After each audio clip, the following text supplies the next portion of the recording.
ఇదే సినిమాయా? జగదేక వీరుడు అతిలోక సుందరి అనేటువంటి చిత్రం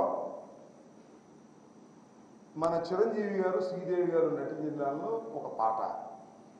ఏమయ్యా, సినిమాల్లో పుట్టి సినిమాల్లో పెరిగారు, మీ అన్న నటించిన సినిమా పాటని అంత అవహేళనగా ఎందుకు మాట్లాడుతున్నావా? సినిమాలో పుట్టినోడి నువ్వు. అది నేను పాడేనా?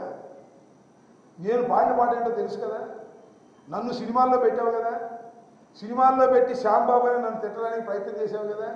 దానికి కౌంటర్గా నేను ఇస్తే ఆ కౌంటర్ తట్టుకోలేకపోతున్నావు పవన్ కళ్యాణ్.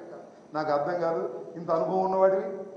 ఆ కౌంటర్ తట్టుకోలేక పోలవరం అడిగితే అంటే అబ్బని తీయని దెబ్బని నేను డ్యాన్స్ చేస్తానంట. పైగా మా నాన్న మా అమ్మ కనుక్కుని సినిమాలో పంపిస్తే ఒక పేడ వదిలిపోయిందంట. నీ పేడ వదిలిపోయింది నేను సినిమాలోకి వెళ్తే. నేను ఎవడు గమనించేవాడు కాదు. నాకు సినిమాలు ఇంట్రెస్ట్ లేదు నాయన, నాకు రాజకీయాలు ఇంట్రెస్ట్. నీకు సినిమాలు కావాలి, రాజకీయాలు కావాలి, దేనిలోనూ సరిగ్గా చేసే పరిస్థితి లేదు. ఒకసారి నువ్వు చూసుకో అద్దంలో ఎంత షేప్ మారిపోయిందో నీకు. ఇంక సినిమాలో నువ్వు పనికి వస్తావు అనుకున్నావా? పనికి రావు. దిగులుతో బాధపడుతున్నావు.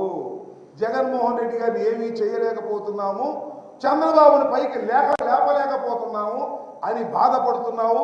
పిఠాపురంలో గెలవలేమని బాధపడి సినిమాలకు కూడా పనికిరాని షేప్లో తయారవుతున్న నువ్వు నా గురించి మాట్లాడతావంటాయా?